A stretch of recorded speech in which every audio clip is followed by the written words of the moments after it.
तुम बताओ, सीने पे हाथ रखे, अरे तुम्हारी बहन ईद को इंतजार करती रहती है, बकरा ईद को इंतजार करती रहती है।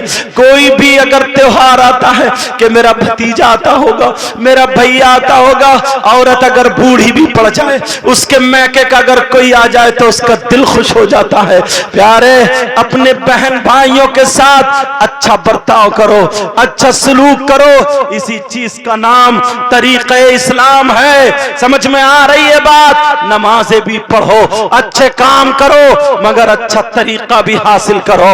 हमने पढ़ा था कि एक दौर वो होगा जैसे लोग अगर इकट्ठे होते हैं, पहले कई कई भाई सब इकट्ठे रखते थे, अलग होने नहीं देते थे।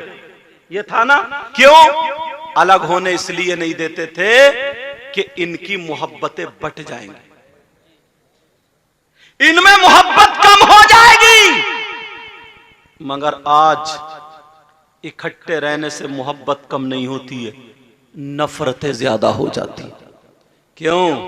ये बन बन की जो लकड़ियां आ गई हैं घर में, बीबियां बन के, कोई इसे चढ़ा रही है, कोई मुझे चढ़ा रही है, कोई उसे चढ़ा रही है, कोई उसे चढ़ा रही है। किसी ने किसी के भाई ना, पहले अगर कोई बड़ा बुजुर्ग अपने भैया भतीजे भांजे किसी की भी शादी कर देता, जिसे चाहता डांट लेता, मार लेता, हिम्मत नहीं है कोई बोल दे। आज अगर सगा भैया ना छोटे भैया के बच्चों को अगर डांट ले तो ये बहू दांत पीसती अंदर से और कहती है मेरे बच्चों पे हाथ मत लगाना, यहीं से तेरा मेरा कर देती है। और शौहर को चढ़ा देती है उल्टी सीधी बातें कि अपने बच्चे को कुछ नहीं कहा, गलती उसी की थी, इसे मारा। सुनो, अगर ऐसा होगा तो मैं इस घर में नहीं रहूंगा। ये मजबूर है, ऐसे करा दी, ऐसे। 3 पीढ़ी पहले दादा तक के दौर की जमीनें नहीं बटी थी, घर नहीं बटे थे।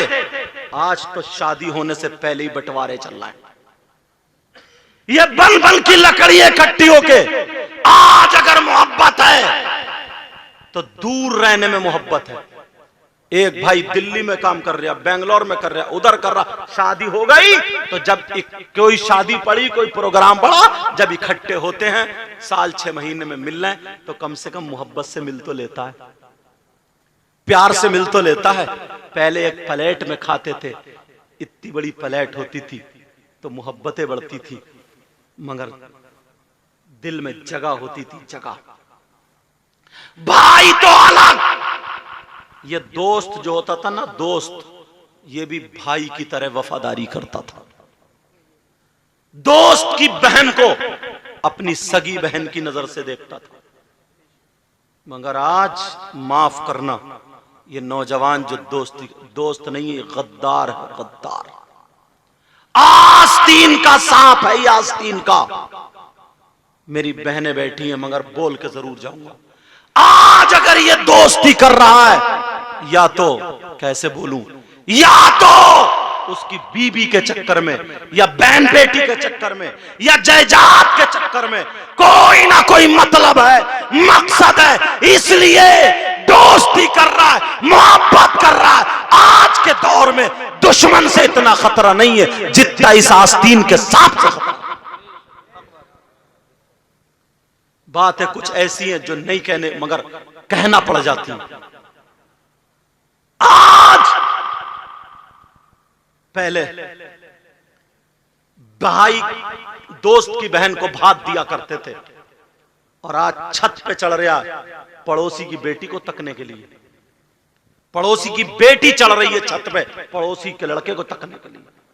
क्या माहौल बना के रखा है, क्या गुंडागर्दी बना। अम्मा को पता नहीं है, ये सब पता है अम्मा को। ये मां कटवाने की है, मां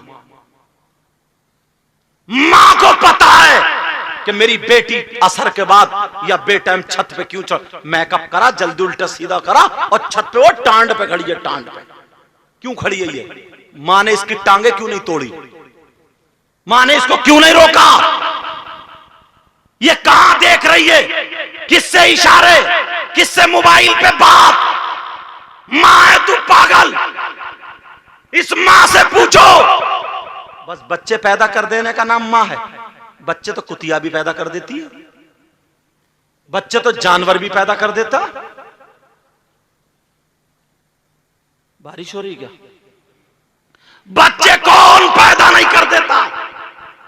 इंसान में और जानवरों में यही फर्क है। बाप तो चला गया बेचारा दुकान पे, अम्मा है घर में, बेटी मेकअप करके छत पे पड़ी है, मोबाइल पे बातें कर रही है। इससे पूछा नहीं ये चुटिया जो लहरा रही किसके लिए लहरा रही? मां की जिम्मेदारी है, मां की। और जब हिंदू के साथ मुसलमान के साथ निकल गई, भाग गई, कोई ऐब लग गया, कुछ हो गया, तो अम्मा अपना बचाव कितनी सफाई से कर रही है। अम्मा रोने बैठ गई, मगरमच्छ के आंसू निकाल रही है और रोते रोते बोली पता नहीं मेरी बेटी का दिमाग किसी ने फिरवा दिया, मेरी बेटी पे जादू करा दिया, जादू। मैंने किसी मियां से फाल खुलवाई है, फाल बड़ा तगड़ा करा हुआ, बेटी तो बड़ी शरीर, लठ मार के कमर तोड़ दो इस अम्मा की। अब हुआ जादू, देख। 1 साल से साथ में रह रही, तुझे पता ही नहीं है?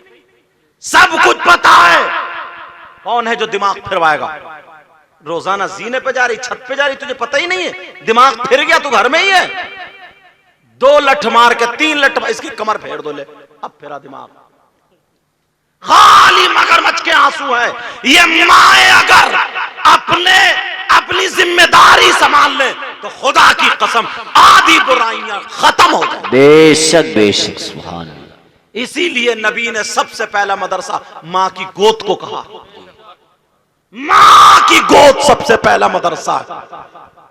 मगर कहां नहीं है प्यारो। बारिश होने लगी,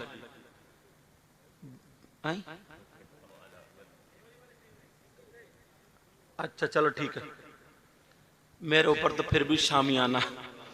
अल्लाह ताला बरकतें फरमाए। मेरी बातें थोड़ी कड़वी होती हैं मगर प्यारे गलती लौट फेर के हमारी।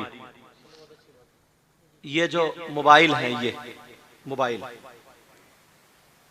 ईमानदारी से बताइयो, इसे लड़कियों की जरूरत है? खुद ठंडे दिमाग से बताओ। और इतने बाप, जितने बाप हैं यहां पे, एक आधी ऐसा होगा जिसकी बेटियों पे मोबाइल नहीं होगा। जरूरत भी नहीं है फिर भी मोबाइल। आग का अंगारा अगर हाथ पे दोगे तो जलेगा। इस उम्र में अच्छाई की तरफ कदम कम जाता है, बुराई की तरफ कदम ज्यादा। जो रास्ते बने हुए नहीं थे ना, वो रास्ते इस मोबाइल ने बना दिए। बेटी पे जब मोबाइल नहीं होगा तो फोन कहां से आएगा? आज लिहाफ में लेटे लेटे पूरी खैर खबर ले रही है। और लफंगे लड़के, नौजवान, ये तो बेहया है। न इन्हें मां की शर्म हया गैरत, न बाप की शर्म हया गैरत, न 5 रुपए कमाने का, न धमाने का। कभी अम्मा से लड़ गया तो कभी अब्बा से लड़ गया। जब तक पैसे मिलते रहे तो ठीक है, नहीं मिला तो किसी की मोटर खोल ली, किसी का नल खोल लिया। ये इनके कारनामे। गुटखा खाने की आदत बना ली, तंबाकू खाने की आदत बना ली। अब पैसे मिल नहीं रहे, खर्चा मिल नहीं रहा, अब क्या करेगा? जिसके ले लिए उसके दिए ही नहीं। कैसे काम चलेगा? बस